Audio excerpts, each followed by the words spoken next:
नमस्कार दोस्तों, स्वागत है आपका हमारे चैनल सेहत में सुष्मिता में। गुलिन बैरे सिंड्रोम के बारे में तो आपने सुनी रखा होगा। आजकल ये चर्चा का विषय बना हुआ है और बने भी क्यों ना, क्योंकि मुंबई के पुणे में आज इसने अपना केंद्र बनाया हुआ है। लगभग 26 जनवरी 2025 को इससे 1 मौतें हुई हैं और भी मौतों के मामले सामने आते जा रहे हैं। सरकार ने ऐसा बताया है कि वहां पर 100 से ज्यादा केसेस पाए जा रहे हैं। गुलिन बैरे सिंड्रोम होता क्या है, कैसे होता है, इससे क्या लक्षण होते हैं, क्या बचाव है, ये सारे बातों के बारे में हम लोग डिस्कस करने वाले हैं। तो सबसे पहले गुलिन बैरे सिंड्रोम होता क्या है।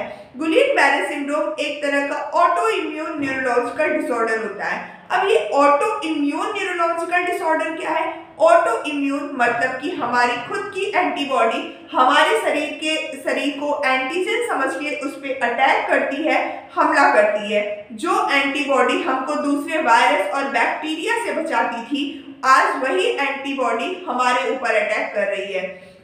तो जब ये एंटीबॉडी अटैक करती है हमारे ऊपर, तो पेरिफेरल नर्व्स को डैमेज करती है, जैसे कि हाथों और पैरों और गर्दन के नर्व्स को डैमेज करती है, जिसकी वजह से कांटों जैसे लक्षण आते हैं, जैसे चुभन होती है, कमजोरी होती है, आदि समस्याएं देखने को मिलती हैं।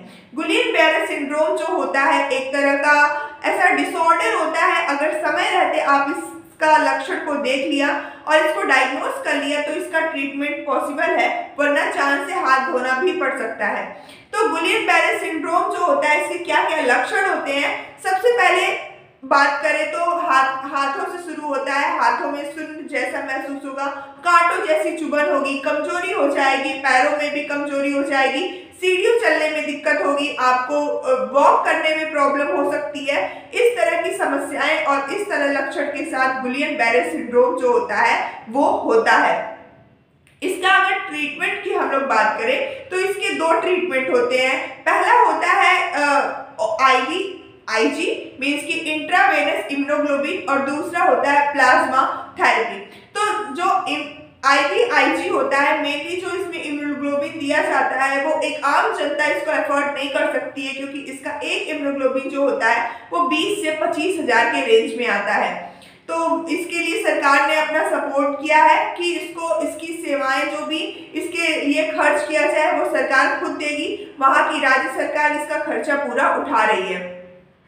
गुलिन बैरे सिंड्रोम की अगर हम लोग बात करें कि ये अभी फैल कैसे रहा है, हो कैसे रहा है, तो इसका कोई भी एक एटियोलॉजी सामने नहीं आया है। फिर भी अभी देखा जा रहा है कि जितने भी केसेस हुए हैं उनमें अगर टेस्ट करवाए जा रहे हैं तो कैम्फाइलोबैक्टर, ये एक तरह का बैक्टीरिया है जिससे लोग डायरिया से ग्रसित हो रहे हैं और बाद में जा करके जिनको गुलिन बैरे सिंड्रोम जैसी बीमारी हो जा रही है। 2-4 दिन डायरिया होने के बाद से 8 दिन डायरिया होने के बाद से उनको पैरों में झुंझुनाहट, हाथों में झुंझुनाहट, कमजोरी और कांटों जैसी चुभन होने लग रही है। वो लोग सीढ़ियां नहीं चढ़ पा रहे हैं।